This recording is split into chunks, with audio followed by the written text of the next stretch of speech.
শুরুতেই আবিদা নামের একজন মহিলাকে দেখানো হয়। সে তার মেয়ে দোয়াকে নিয়ে বাজারে এসেছে। আবিদা একটা দোকান থেকে তার প্রয়োজনীয় কিছু জিনিস কিনছে। দোকানদার তাকে বলে, তুমি গত মাসের টাকা এখনো দাওনি আর আবারও বাকি নিচ্ছ।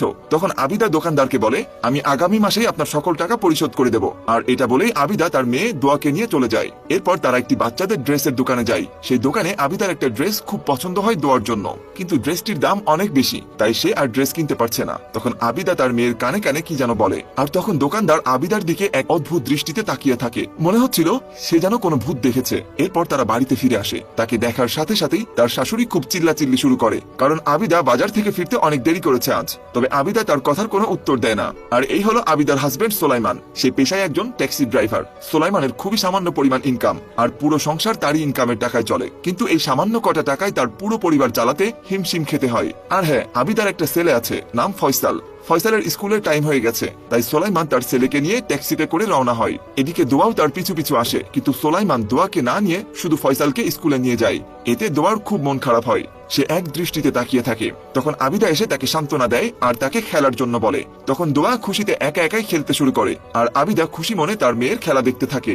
অন্যদিকে সোলাইমান তার ট্যাক্সি নিয়ে রাস্তায় রাস্তায় ঘুরছে, কিন্তু কেউই তার ট্যাক্সিতে উঠছিল না, কারণ মানুষ এখন আর পুরনো ট্যাক্সি ক্যাবে উঠতে চায় না। অধিকাংশই এখন উবার ইউজ করে। এর কারণে সোলাইমানের ইনকাম অনেক কমে গেছে। তার সংসার চালাতে অনেক কষ্ট হয়। তবে শত কষ্টের মাঝেও সে সবসময় চেষ্টা করত তার পরিবারকে ভালো রাখার। এদিকে ফয়সালের স্কুল ছুটির টাইম হয়ে গেছে, তাই সে তার মেয়ে দোয়াকে নিয়ে তার ছেলের স্কুলে চলে যায়। আবিদার ছেলে স্কুল থেকে বের হয়ে আইসক্রিম খেতে চায়। তখন আবিদা আইসক্রিমওয়ালাকে দুটো আইসক্রিম দিতে বলে, একটি তার ছেলে ফয়সালের জন্য, আরেকটি তার মেয়ে দোয়ার জন্য।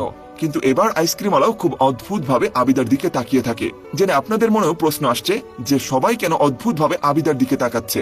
অপেক্ষা করুন, উত্তর পেয়ে যাবেন। অন্যদিকে সোলাইমান একজন লোকের কাছে গিয়েছে কিছু টাকা ধার নেবার জন্য, কারণ একদিন পরে ঈদ। আর আমরা তো জানি যে সোলাইমানের অর্থনৈতিক অবস্থা খুব একটা সুবিধার না। তখন ওই লোকটি সোলাইমানকে বলে, তুমি তো তোমার এই ট্যাক্সিটি বিক্রি করে দিতে পারো, আর তুমি অন্য কাজ করতে পারো। সোলাইমান লোকটাকে বলে, এই ট্যাক্সিটা আমার বাবার রেখে যাওয়া শেষ চিহ্ন। এই ট্যাক্সিটা আমি কখনোই বিক্রি করতে পারবো না। সোলাইমান বাসায় ফিরে আবিদার পাশে চুপ করে বসে থাকে। আবিদা সোলাইমানকে জিজ্ঞেস করে, টাকা কি কোনো ব্যবস্থা হলো? সোলাইমান বলে, হ্যাঁ, ঈদ কাটানোর মতো ব্যবস্থা হলো, কিন্তু বাকি বছরটা যে কিভাবে চলবে তা শুধুমাত্র আল্লাহই ভালো জানে।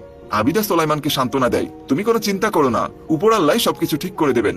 সোলাইমান খুব হতাশা নিয়ে আবিদাকে বলে, এখন আর এই ভাঙ্গা ট্যাক্সিতে মানুষ উঠতে চায় না, তারা এখন এসি গাড়ি চায়। এরপর তারা দুজন মন খারাপ করে শুয়ে পড়ে। আর তখনই তাদের মেয়ে দোয়া আসে সেখানে। আবিদা দোয়াকে নিজের পাশে নিয়ে শুয়ে পড়ে। তখন সোলাইমান খুব অদ্ভুত ভাবে আবিদার দিকে তাকায়। মনে হচ্ছে আবিদা আজব কিছু করছে, আর সোলাইমান এতে খুব বিরক্ত হয় তার উপর। তো যাই হোক, পরদিন ঈদের দিন সোলাইমান তাদের সবাইকে নিয়ে বাজারে যায় ঘুরতে, আর ঘোরাঘুরি শেষে সবাইকে বাসায় পৌঁছে দেয়। তারপর সোলাইমান চলে যায় সবার জন্য ঈদের উপহার কিনতে। সন্ধ্যায় সোলাইমান সবার জন্য ঈদ উপহার নিয়ে বাসায় ফেরে। সোলাইমান সবাইকে যার যার গিফট দিয়ে দেয়, কিন্তু দোয়ার দিকে এক দৃষ্টিতে সোলাইমান তাকিয়ে থাকে, কারণ তার বাবা তার জন্য কোনো গিফট আনেনি। এসব দেখে খুব কষ্ট পায় দোয়া, আর ঘরের এক কোণে যে কাঁদতে থাকে। তখন আবিদা দোয়ার জন্য গিফট নিয়ে আসে। আবিদা তার মেয়ের জন্য সেই ফ্রকটি কিনে নিয়ে এসেছে, যেটা তারা আগে একদিন দোকানে দেখে পছন্দ করেছিল। এটা দেখে দোয়া খুবই খুশি হয়ে যায়। তখন আড়াল থেকে সোলাইমান আবিদা আর দোয়াকে দেখছিল। সোলাইমানকে দেখে মনে হচ্ছিল সে তার মেয়ের খুশিতে খুবই বিরক্ত। মনে হচ্ছে বাড়িতে আবিদা ছাড়া দোয়াকে আর কেউই পছন্দ করে না। অন্যদিকে সোলাইমানের মা সোলাইমানকে বলে, তোমার এখন আরেকটি বাচ্চা নেওয়া উচিত, এতে আমাদের ঘরে আবার উপর আল্লাহর বরকত ফিরে আসবে। সোলাইমান তার মাকে বলে, আমি তো ঠিকভাবে আমাদের একটি বাচ্চার খেয়ালই নিতে পারি না, আমি আরেকটি বাচ্চার খেয়াল কিভাবে রাখবো? তার মা তাকে বলে, আরেকটা ছেলে যদি হয় সেটা তোমার জন্যই ভালো হবে, আর না হলে বুড়ো বয়সে এক ছেলের ভরসায় চলা দায় হয়ে যাবে।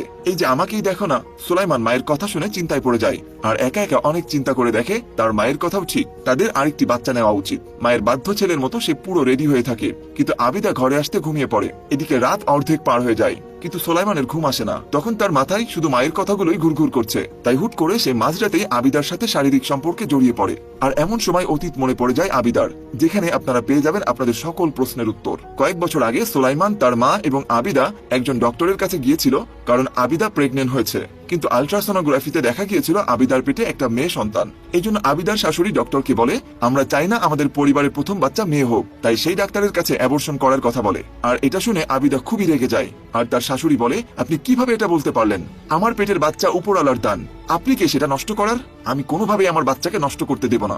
এই বাচ্চার বিষয়টা নিয়ে তাদের মধ্যে অনেক তর্কাতর্কি হয়, কিন্তু সোলাইমান এখানে তার মায়ের হ্যাঁতে হ্যাঁ মিলাচ্ছে। তাদের এসব কথা শুনে ডক্টর খুবই রেগে যায় আর সে সুলাইমানের মাকে বলে এটা অনেক বড় মহাপাপ আর আইন অনুযায়ী অনেক বড় অপরাধ। আপনারা আর একবারও অ্যাবর্শনের কথা বলবেন না, তাহলে আমি এখনই পুলিশ ডাকতে বাধ্য হব। আর আমাকে যদি সেটা করতে হয় তাহলে এখান থেকে আপনি সোজা জেলখানাতে যাবেন। এরপরে কিছুদিন কেটে যায়। একদিন আবিদার শাশুড়ি এক প্রতিবেশী মহিলার সাথে কথা বলছিল। সে মহিলাটাকে আবিদার পেটের বাচ্চাটার কথা বলে আর সে কোনোভাবেই চায় না যে তার ছেলের প্রথম সন্তান মেয়ে হোক। এরপর আবিদার শাশুড়ি ওই মহিলাকে আরো বলে, আচ্ছা তুমি আমাকে এমন একটি উপায় বের করে দিতে পারবা যাতে আমি আবিদার পেটের বাচ্চাটাকে নষ্ট করতে পারি। মহিলাটি একটা কাগজের মধ্যে করে কিছু ঔষধ দেয় আর বলে দুধের সাথে মিশিয়ে খাইয়ে দিবেন, তাহলে আবিদার পেটের বাচ্চাটা নষ্ট হয়ে যাবে। আবিদার শাশুড়ি তাই করে। সে ওই ঔষধগুলোকে নিয়ে রান্নাঘরে যায় আর সেখানে রাখা আবিদার দুধের গ্লাসের মধ্যে সেই ঔষধগুলোকে মিশিয়ে দেয় আর সেখান থেকে চুপচাপ চলে আসে। কিছুক্ষণ পর আবিদা যায় রান্নাঘরে আর সে সেই দুধটা খেয়ে নেয়। এর কিছু সময় যাওয়ার পরে আবিদার পেটে খুব ব্যথা করতে থাকে। সে ব্যথায় চিৎকার করে তার শাশুড়িকে ডাকতে থাকে, কিন্তু তার শাশুড়ি একটা অমানুষ। তার শাশুড়ি তার চিৎকার শুনেও না শোনার ভান করে আর বসে বসে তসবি গুনতে থাকে। আর এদিকে ওই ওষুধের রিয়াকশনে আবিদার অনেক রক্তক্ষরণ হয়, সারা ফ্লোর রক্তে ভরে যায় আর তার পেটের মধ্যে এই পৃথিবীতে না আসা নিষ্পাপ শিশুটিকে জঘন্যভাবে মেরে ফেলা হয়। বিশ্বাস করুন, এটা সমাজের একটি কমন দৃশ্য যেটা আপনার আমার চোখের আড়ালে অহরহ ঘটছে। আমি আপনি হয়তো দেখতে পাই না। আর আবিদার পেটে মারা যাওয়া বাচ্চাটি ছিল মূলত দোয়া। দোয়া আসলে এই পৃথিবীর মুখ দেখতেই পারেনি। সে শুধুমাত্র আবিদার কল্পনায় বড় হয়েছে। আর এই কারণেই জামার দোকানদার, আইসক্রিমওয়ালা এমন অদ্ভুত ভাবে আবিদার দিকে তাকাতো, কারণ তারা তো আর দোয়াকে দেখতে পেত না। তো যাই হোক, বর্তমানে ফেরা যাক। তো পরদিন সকালে আবিদা নামাজ পড়ে দোয়া করছিল আর সেই আল্ট্রাসাউন্ড ছবিটার উপর সে হাত বুলাতে থাকে যে বাচ্চাটিকে আবিদার পেটের মধ্যে মেরে ফেলা হয়েছিল। বাচ্চাটি বেঁচে থাকলে হয়তো আজ ঠিক আবিদার কল্পনায় থাকা দোয়ার মতো বড় হয়ে যেত। বাইরে আবিদার স্বামী সুলাইমান আসে। সে তার মাকে বলে যে আবিদা আবার প্রেগনেন্ট হয়েছে, আবিদার পেটে একটি ছেলে সন্তান। এটা শুনে আবিদার শাশুড়ি খুবই খুশি হয়ে যায় আর সুলাইমান আবিদাকে ডাক দেয় সেই খুশির সংবাদ দেওয়ার জন্য। তো বন্ধুরা, আপনারা দেখলেন একজন মা কি করে ছেলের লোভে তার বৌমার পেটের বাচ্চাটাকে নষ্ট করে ফেললো। আবিদার শাশুড়ির মতো মানুষদের কাছে হয়তো মনে হয় যতক্ষণ একটা বাচ্চা জন্ম নেয় না তার কোনো জীবন নেই, কিন্তু আসলে পেটের মধ্যেও তারা জীবন্ত থাকে। পেটের মধ্যে এভাবে মেরে ফেলাও খুন করার সমান। এভাবেই আমাদের দেশে প্রতি বছর হাজারো শিশু তার মায়ের পেটে নৃশংসভাবে শেষ হয়ে যাচ্ছে। আজ এই পর্যন্তই শেষ করছি আজকের এই ভিডিও।